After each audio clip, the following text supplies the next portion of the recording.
Bir yil bo'ldiki, mana universitetga keldingiz. Hamma sizni shu og'ir bosiq, oldindan tarbiya ko'rgan inson sifatida taniydi. Qalbimga quloq solmaslikka, yuragimga ozgina sabr qil, yana oz qoldi deb ko'pchilikni yo'q qilib yuborishgacha borgan bo'lardim. Bu aynan hozirgi yoshlarimizning aktual mavzusi.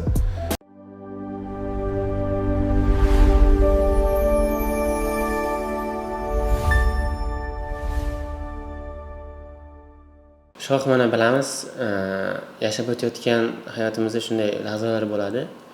Inson eng katta jangni o'zi asli boshqalar bilan emas, o'zining ichidagi nafsi, g'azabi va hissiyotlari bilan olib boradi. Tashqaridan qaraganda bosiq. Sizni bilamiz, endi universitetda ham ko'p bosiq yurasiz. Siz aynan bu gapga qanaqa qaraysiz? Keling, shuni o'zim misolimda emas, umumiy qilib tushuntirib bersam. Yoki umumiy qilib emas, o'zim misolni tushuntirib bersam, menimcha ko'plarga tushunarli bo'ladi deb o'ylayman, chunki joy-joyiga qo'yib yetkazib berishga harakat qilaman. Shaxsan o'zim deylik, masalan, hayotimizda to'g'ri juda ko'p o'zimizni maksimal darajada bosishga to'g'ri keladigan lahzalar bo'ladi. Deylik, siz o'zingiz kelajagingiz uchun yomon illatlardan voz kechib, yomon yo'llardan qochib, yomon insonlardan yiroqda kelajagingiz uchun harakat qilib yuribsiz.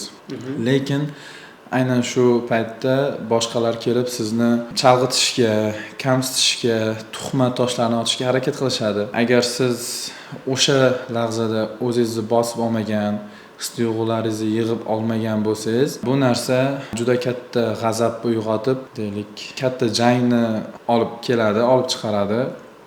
Chunki siz u insonlarga nisbatan g'azabingizni jilovlay olmaysizda, ular bilan urushasiz, g'azab otiga minasiz, o'zingizni to'xtata olmaysiz. Shu sabab, demak, hozir sizni asosiy dushmaningiz insonlarmi yoki o'z ichingizdagi nafsingiz yoki eng katta dushmaningiz kim? Albatta eng katta dushmanim bu o'zim, chunki o'zingiz bilan jang har kuni davom etadi. Har kuni insonlar bilan urushavermaysiz, har kuni ham qiyinchilikda bo'lmaysiz, lekin o'zingiz bilan siz har kuni suhbatlashasiz, o'zingizni tiyishga, jilovlashga harakat qilasiz. Agar mana shu o'zingizni his-tuyg'ularingizni jilovlab, o'zingizni bosib olmaganingizda, inson, ya'ni men o'zimni bosib olmaganimda ko'pchilikni yo'q qilib yuborishgacha borgan bo'lardim. Lekin bu narsani men o'zimga afzal ko'rmayman. Buni ketidan yaxshi ishimni, obro'yimni, hurmatimni yo'qotib qo'yishim mumkin.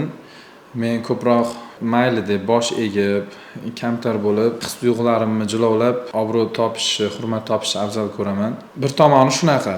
Ikkinchi tomonini olib qaraydigan bo'lsak, shahvoniy tomondan qaraymiz. Deylik, hozir o'sayotgan davringizda kim bilandir sevishgingiz kelib qoldi, qiz bola bilan munosabatda bo'lgingiz kelib qoldi. Bu aynan hozirgi yoshlarimizning aktual mavzusi. O'sha paytda inson nima qilish kerak? Ya'ni his-tuyg'uga berilgisi kelyapti. Aynan o'sha payt oralig'ida inson juda bir kuchli mehr kutadi, qiz boladan e'tibor kutadi. Lekin siz harakat qilayotgan ekansiz, kelajagingizni yaxshilashga, o'zingiz ustingizga ishlashga harakat qilayotgan ekansiz, aynan bu tomonlama ham hissiyotingizni jilovlashingizga to'g'ri keladi. Chunki agar siz haddan tashqari his-tuyg'uli inson bo'lsangiz, qizlar bilan o'zingizga chegara qo'ya olmaysiz. Deylik, o'ta o'zingizni bosib olmagan va his-tuyg'ulari jilovlay olmagan inson bo'lsangiz, har kuni deylik, har xil qizlar bilan, har xil joylarda, har xil, endi buni ochiqcha ayta olmayman, lekin o'zingizlar tushundinglar. Qizlar bilan har kuni yurib, o'sha Alloh tomonidan ato etilgan ne'matlarni suiiste'mol qilib, qizlarni paypoqday almashtirib, ulardan foydalanib yurishimiz mumkin, agar biz o'zimizni bosib olmasak, his-tuyg'uga berilsak. Bu ikkinchi tomoni. Uchinchi tomoni bo'lsa, moliyaviy tomonlama, ya'ni sizni pulingiz bor qanchadir miqdorda va u pulni siz iloji boricha tejashga harakat qilasiz. Agar o'zingizni bosib olgan, hislaringizni yig'ib olgan bo'lsangiz, ya'ni ertangizni o'ylaysiz, o'zingizni kelajagingizni o'ylaysiz, kelajakka sarmoya tikish uchun, bizneslarga sarmoya tikish uchun albatta pulni yig'ishga harakat qilamiz biz doim. Lekin biz moliyaviy tomonlama o'zimizni chegaralarimizni buzadigan bo'lsak, ya'ni bir kunimiz qolganda yashaydigan bo'lib qolamiz. O'sha bir kunda hamma pulimizni sovurib, ota-onamizdan kerak bo'lsa, o'sha yana qanchadir miqdorda pul so'raymiz. ularni qiyin ahvoldaligini ko'rib, bu bizni hech qanaqa ta'sirlantirmaydi va shu sabab ketidan yana pul so'rayveramiz. Ularni keraksiz bir maqsadsiz dunyoviy narsalarga sarflaymiz va shuni ketidan aynan biz shunaqangi hayot ko'rganib qolamiz. Ya'ni moliyaviy tomonlama ham biz kamchiliklarimiz anchagina bo'ladi. Va shu borada Shoh, menda bitta savol tug'ildi. 1 yil bo'ldiki, mana universitetga keldingiz. Hamma sizda shu og'ir bosiq, sizni hayotingizni o'rganib chiqmagan odamlar buni shunaqa o'ylaydi, lekin o'zingiz hozir menga bir necha kun oldin aytib berdingiz. Aynan oilasidan erta chiqib ketgan va qanaqa tarbiyasiz, quloqsiz inson, yosh bola ekanligingizni menga aytib berganingiz. Bu endi birdaniga u odamdan bu odamga o'tib qolish, ya'ni ichki hissiyotlarni yengib bu insonga aylanish baribir boshqa daraja. Endi keling endi o'shani qanday yengib o'tdingiz, shu haqida gaplashsak agar sir bo'lmasa. Bu haqda to'g'ri siz bilan gaplashdik bir necha kun oldin, lekin men bu narsani ozgina mavzumizdan yiroqda deb o'ylayman. Hozir to'g'ri bu ayrimlarga qiziqtir, ayrimlar uchun minut ko'payib ketib, balki zerikarli bo'lishi mumkin. Hakni kesib tashlamiz. Yo'q. Keling, mana shu mavzuni ikkinchi podkastimizni mavzusi qilib olsak.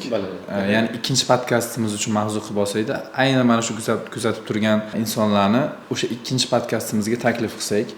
Agar sizga qiziqarli bo'lsa, keyingi podkastimizni ko'rib o'ting, kuting, xolos. Shunaqa. Marhamat, mavzuni davom ettiramiz. Aynan 3-chisi moliyaviy tomonlama deb aytgan bo'lsak, 4-chisi bu ish tomonlama, ya'ni hech bir ishni tayinli boshidan tuta olmay qolamiz. Bizga buyruq beruvchilar, ya'ni boshliqlarimiz, yonimizda biz qatori ishlab yurgan hamkasblarimizga toqat qila olmaymiz. O'zimizni bosib olmasak, o'zimizni yig'ib olmasak, ularni har bir gapi ensamizga qotirib va shu sababli biz ularga bosh ega olmaymiz. Bu o'z-o'zidan ishga mas'uliyatsizligimizni kelib chiqaradi, bekorchiligimizni, befoydaligimizni kelib chiqaradi va shu sababli biz ish bo'yicha ham hech narsaga erisha olmaymiz. Menda yana bir savol tug'ildi. Sizda hozir bo'ladi-ku, sizning jabagi insonning eng katta dushmani ichki hissiyotlar. O'sha yenga olgan hissiyotingiz va yenga olmagan hissiyotingiz ham bir donadan aytib bersangiz. Endi hissiyotlar ham o'z turiga bo'linadi, to'g'ri. Masalan, o'sha dunyoviy narsalarga ichkilik yoki deylik, o'sha qizlar aslida his-tuyg'ular ko'p. Meni to'g'risi hayot ko'piga majbur qildi. Men har tomonlama ko'rdim. Bu har xil turdagi his-tuyg'ularni ko'rdim, his qilib ko'rdim. Shu sababli o'sha hayotim davomida barchasini jilovlashga harakat qildim.